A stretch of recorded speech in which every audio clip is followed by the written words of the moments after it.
Hey guys, it's Friday, February 8th, and this is the Pro Wrestling Unlimited Podcast. Hey guys, it's February 8th, and this is episode 2 of the Pro Wrestling Unlimited Podcast. So, WrestleMania 32. What more do I have to say?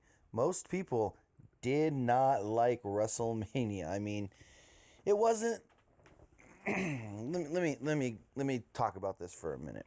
It wasn't a horrible show. It certainly could have been worse. I'm not going to run down the whole show, but I'm going to give some thoughts and notes on what I've heard coming off of WrestleMania and what I thought while watching WrestleMania. First off, the Zack Ryder thing, I didn't know what was coming of that, as most people probably didn't. They had Ryder win the IC title, and his dad came in the ring, and they hugged it out, and then the next night on Raw, which I'm going to talk about here in a minute, he just loses it to The Miz.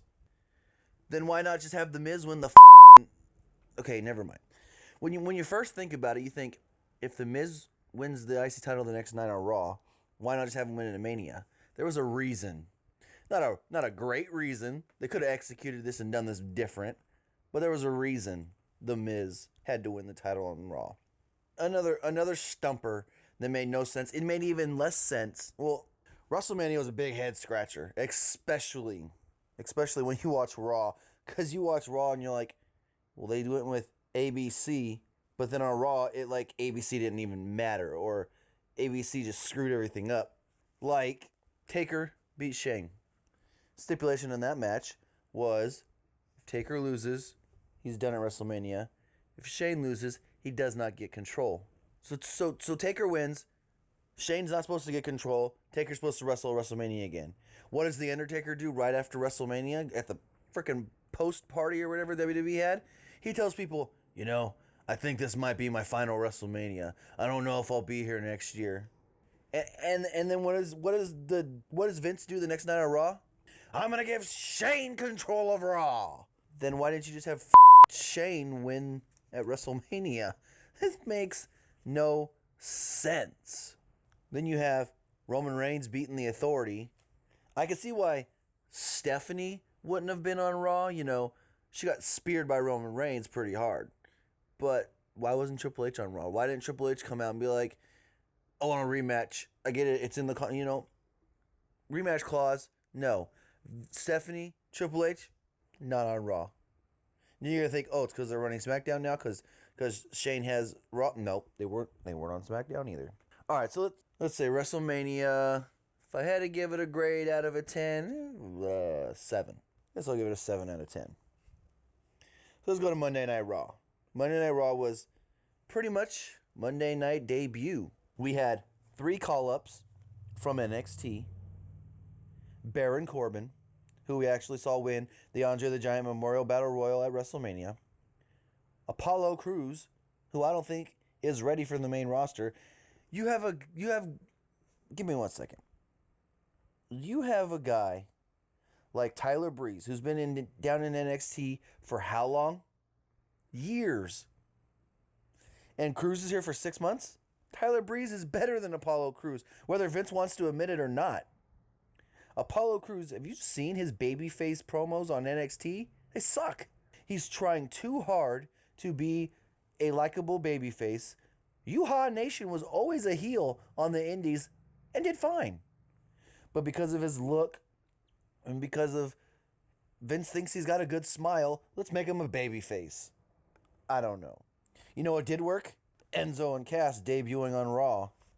Everybody, I did a video earlier this week talking about how Vince was extremely impressed with Enzo and Cass's debut and how over they were with the crowd. I mean, whenever they said one of their catchphrase lines, that crowd was on it. That crowd was saying it with them. But then I got some comments on that saying, well, Vince was high on Tyler Breeze when he came in, and now look at Tyler Breeze. Completely different. First off, when Enzo and Cass, when they debuted on Raw, that place, the pop was so loud that it almost blew the roof off the American Airlines Arena. When they were saying their stuff, everybody was saying it with them. Tyler Breeze debuts on SmackDown.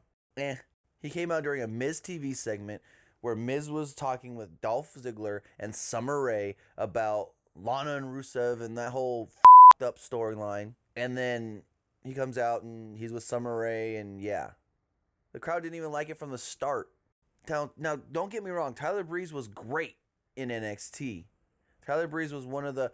Triple H really, really thought he was one of the better guys in NXT, which he was. He's a great worker. He was good on the mic, and I think it's just he comes to the main roster, and I think what it is maybe they tried too hard to keep the same gimmick, and they didn't change him up at all. But we've seen this time and time again.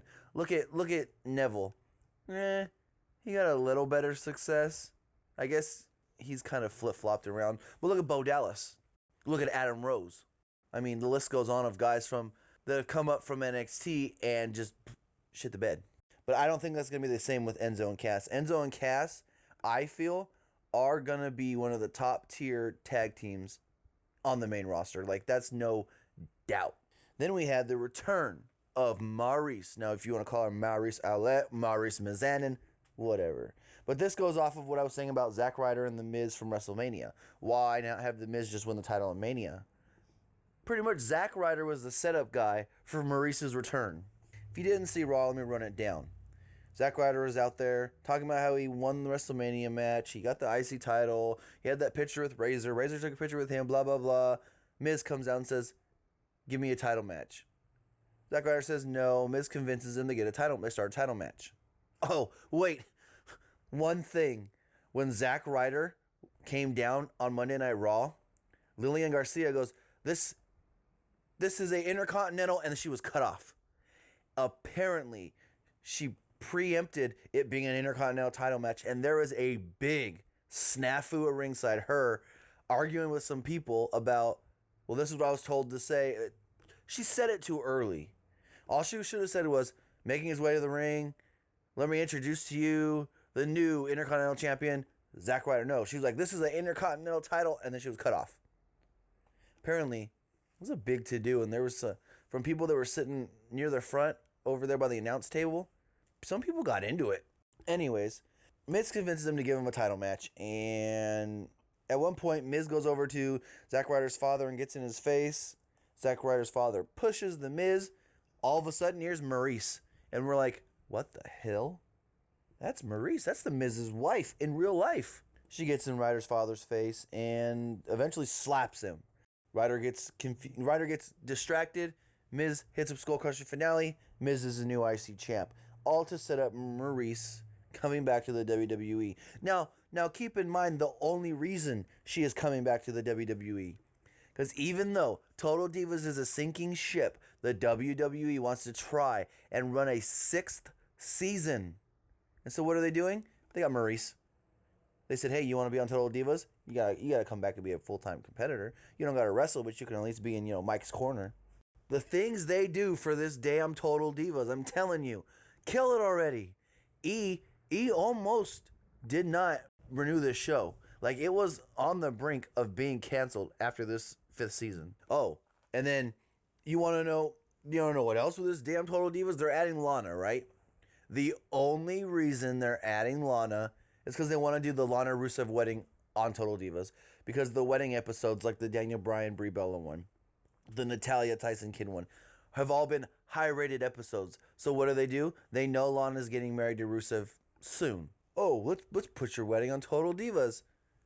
Ratings. I don't know. And they're adding Renee Young for some god-awful reason. But then we got the best part of Raw, the main event. And it was supposed to be a 4-way. Kevin Owens, AJ Styles, Chris Jericho, Sami Zayn, winner, new number 1 contender to Roman Reigns Championship. Sami Zayn gets taken out by Kevin Owens in the back, so people think, oh, triple threat. No. Lillian then announces Shane still wants us a fatal 4-way, so the new competitor, the new opponent is... And the sirens go off, and here comes the Swiss Superman. Cesaro debuted 2 weeks ahead of when the WWE originally announced his return, which was great. Great. But then this match, the finish of this match, blew everybody's mind because of WrestleMania. Again, AJ Styles ended up winning and is now the new #1 contender to Roman Reigns' World Championship. So that makes you think, if they knew AJ was going to win this big match on Raw, why have him lose to Jericho? Why have him have no momentum? What does this do to Jericho? Jericho doesn't need the momentum. He's not going into a title match. From what I've heard, Jericho's going to wrestle Dean Ambrose at Payback. That's another thing. This Payback card that is speculated is different than any other post-WrestleMania card. Typically, you have WrestleMania, and then the next pay-per-view is a lot of rematches. This card coming up for Payback, if it goes how it's scheduled and planned and rumored, it's not going to have any WrestleMania rematches, I think, which is great. Very, very well done. That's one thing that WWE's done well this week, other than bring back Cesaro and make AJ the #1 contender. And then finally on SmackDown, we had another NXT debut. These guys are going to die faster than frickin' Victor and Connor of the Ascension. The Vaudevillains have been brought to the main roster with the exact gimmick that they used in NXT. No changes, no nothing, which is dumb. The gimmick worked in NXT, but I don't think it's going to work at all on the main roster. I mean, at first, people that don't know who they are going to be like, this is different. This is... And then 2-3 weeks later, they're going to be like, no, this is too different and this is dumb. So they beat the Lucha Dragons on SmackDown, but I really don't know where they're going with this at all. So we got some news on Daniel Bryan and Brie Bella. Everybody thought Brie Bella was retired, done with wrestling forever. Well, she told WWE.com she's not done forever. She feels like she's going to be gone for 3-4 years maybe. Have a kid, have 2 kids, make babies is what she said. And then maybe come back. Not maybe. She feels that she will eventually be back in the WWE wrestling, which is very interesting to note because she had been telling people, you know, I'm done with wrestling. I don't want to do this anymore because not that I don't love it, but because she's seen too many people around her have possible career-ending injuries. Her husband, her sister, and she doesn't want to have some sort of a prolonged, you know, health risked injury, if that makes any sense. And from what I've heard, Nikki, her doctors have told her that it looks, she's supposed to have another CAT scan in June or July, and they'll fully know exactly what her diagnosis is, what her return status can be. Because what she's being told right now is she probably will not be able to return full time. She will not be able to use the rack attack anymore because they're saying that move is what caused her to have the neck and spine injury in the first place. I think maybe, now I'll speculate on it. Maybe she wasn't doing the move correct every time.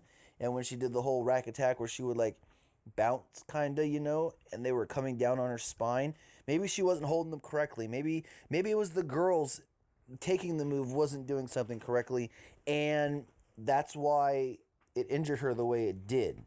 Daniel Bryan, on the other hand, apparently people think he still wants to wrestle.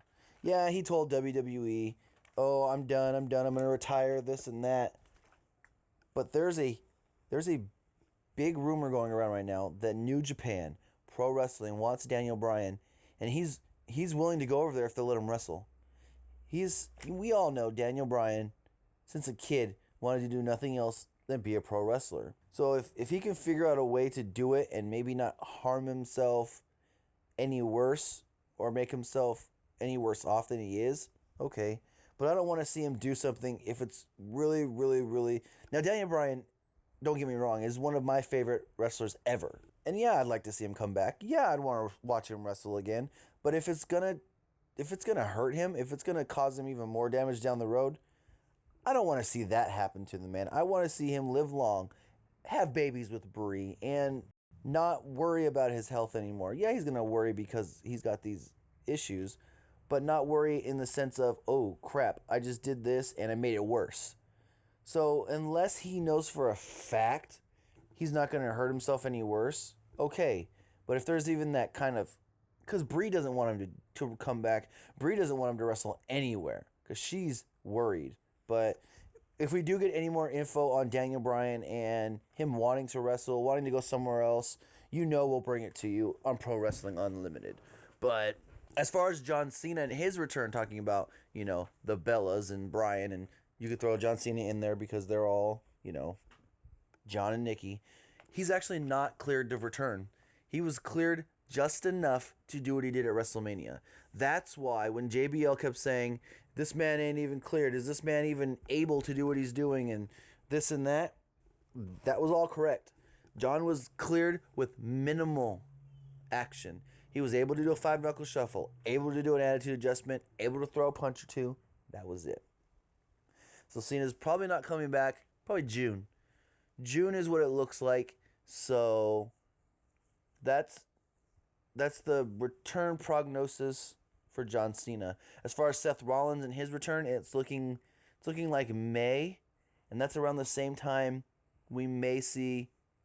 And then, between that, we might see Randy Orton come back. May, June. Randy's supposed to come back between that time frame as well.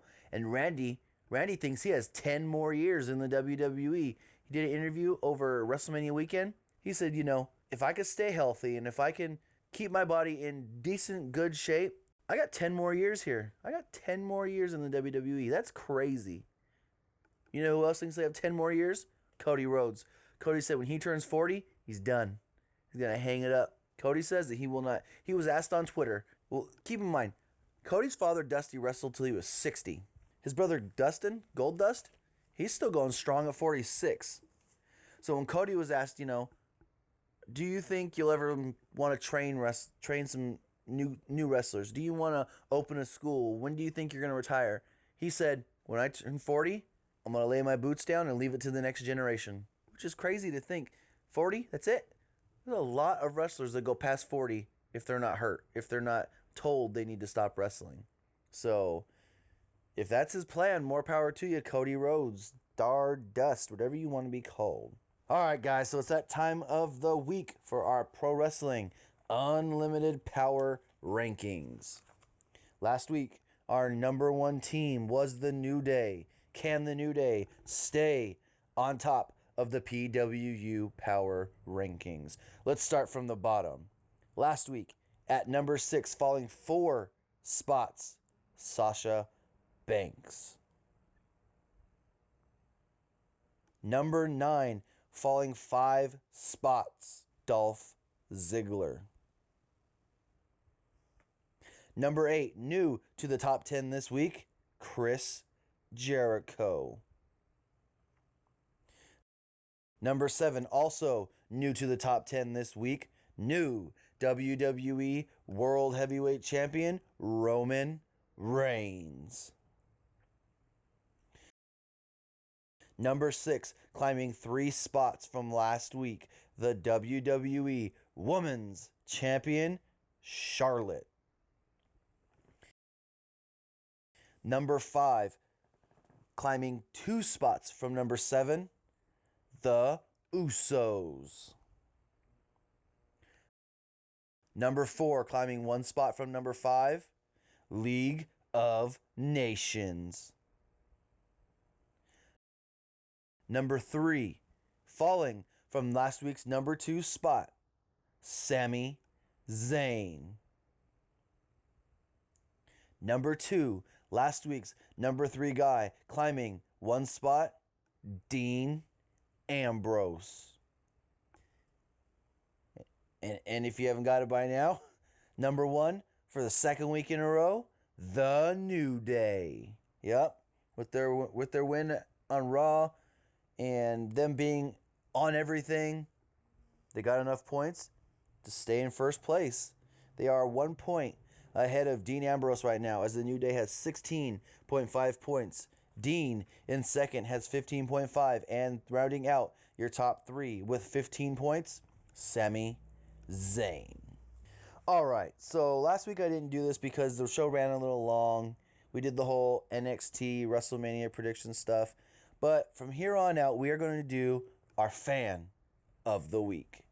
And our first fan of the week goes back to pretty much our first fan when we started last August. This guy has been commenting, he's been loyal commenting, sharing, everything that we ask you guys to do, he's been doing since we started. Jake Lewis, you are Pro Wrestling Unlimited's fan of the week, our first fan of the week. So thanks, buddy, for always being loyal, always being there for Pro Wrestling Unlimited. When we first started, and I was always asking, I'm starting this YouTube, I'm starting this whole Pro Wrestling Unlimited thing. Tell me what you like, tell me what you don't like, tell me where I need to improve. And he was always there with great criticism. He was always there, hey, try this, or I liked that, keep that up, or this was good, but maybe tweak it like this, maybe try. Jake has been there. He's helped me a lot. He's done more than I could ever think for Pro Wrestling Unlimited, more than he knows, because he's been so loyal to Pro Wrestling Unlimited. So Jake, thank you. You are our fan of the week. All right, guys, so it's that time of the week. It's the time to answer some questions. So we got 4 questions again for you this week, as I think we're going to do 4 questions every week. First question I got was from Jake O. Jake O asks, why did the WWE make the Wyatts look so bad against The Rock? You want to know? I don't think you want to know. You want to know. What you want to know is it was all The Rock's idea. They came to The Rock and said, you're going to be at WrestleMania. What do you want to do? Rock said, I want a segment with Bray Wyatt. Now, in theory, they're thinking, oh, you put the Wyatts with The Rock, and that's just going to make the Wyatts seem like big-time stars because The Rock wants to work with them. Wasn't the case. In theory, I can see where they're thinking that, but in the end, it was all, these guys made to look like children. These guys were made to look like junk up against The Rock. So pretty much that's what happened. The Rock wanted to work with Bray because he thought Bray was great on the mic. He thought Bray was, impressive. And he didn't let Bray be impressive. Our next question comes from Mike B. Mike asks, out of every finish at WrestleMania 32, what shocked you the most? Now, at first, before Raw, I would have said what shocked me the most was Zack Ryder winning the championship, the IC title. But then you watch Raw and you think, no, what shocks me the most, like I said earlier in this broadcast, AJ Styles losing to Jericho. If they knew Chris Jericho wasn't going to have anything significant the next night on Raw, but AJ Styles was coming out of Raw as your new number 1 contender, why have AJ lose to Jericho? And just, it makes no sense. It's baffled everybody on why AJ would have. Not only was it his first WrestleMania, so of course he should have gone over because of that, but because of the fallout, because of what's going on now, because of the future storylines with AJ Styles, it just completely makes no sense. So that is what shocked me the most. Like, if you would have said before Raw, then it would have been a toss-up between Sasha not winning the women's title and Zack Ryder winning the IC title. But once we came out of Raw and we knew kind of more of the future plans, that is what shocked me the most. Our next question comes from Aaron W. Aaron asks, do you think AJ Styles will take the title from Roman Reigns? No. They've invested way too much, way too long in Roman Reigns for him to be a transitional champion to AJ Styles. Now, here's one thing. I have heard that Bullet Club, Gallows and Anderson, could come out to help AJ win the title. With those two, though, you don't know. You don't know what's going to happen with Gallows and Anderson. Here's exactly how their weekend went. I don't know what they did Friday. I don't know what they did Saturday. Sunday, they were on a plane to Dallas. Their plane landed in the middle of WrestleMania, which makes sense. They knew they weren't being used for WrestleMania, but they didn't want many fans to see them, so they thought most people that are wrestling fans, most people that know who they are going to be at Mania, not at the airport, so we can sneak them out. Then they were brought to Raw, told to have all their gear and this and that, and we're ready to debut, ready to wrestle. And what all did they do? All they did was shake people's hands, take a picture with Scott Hall. So these guys in their debut, you want to say, you can't predict that because after this weekend, you don't know what the WWE has in store for them. But to answer the question, no.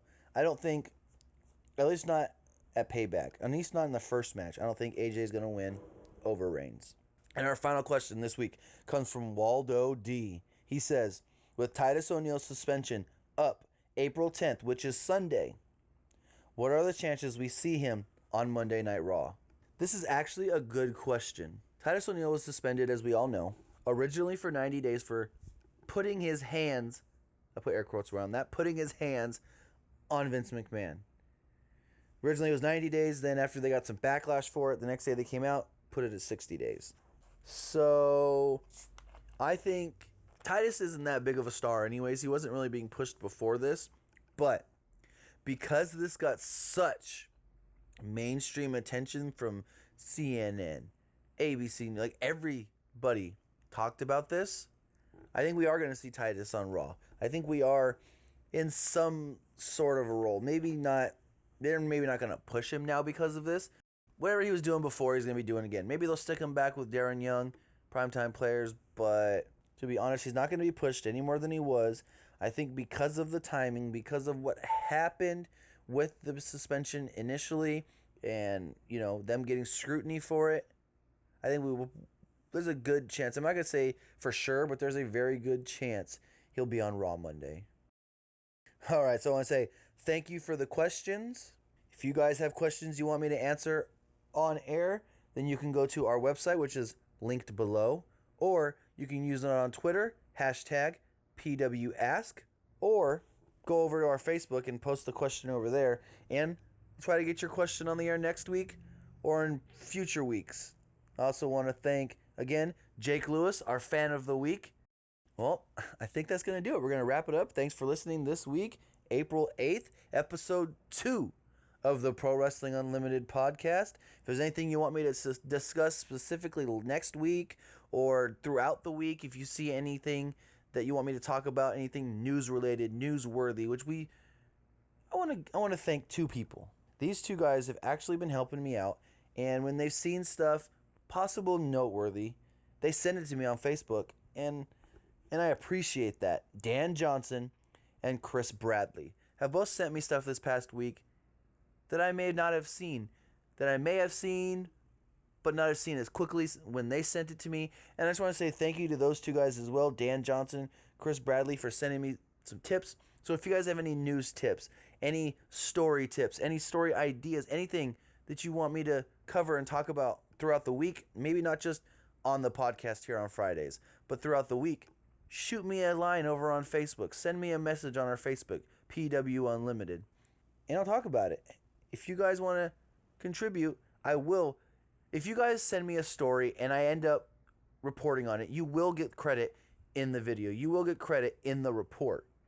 So, again, thank you to those guys. Thank you, everybody, for listening. We're going to wrap it up here and see you again next week on the Pro Wrestling Unlimited podcast. Thanks, guys.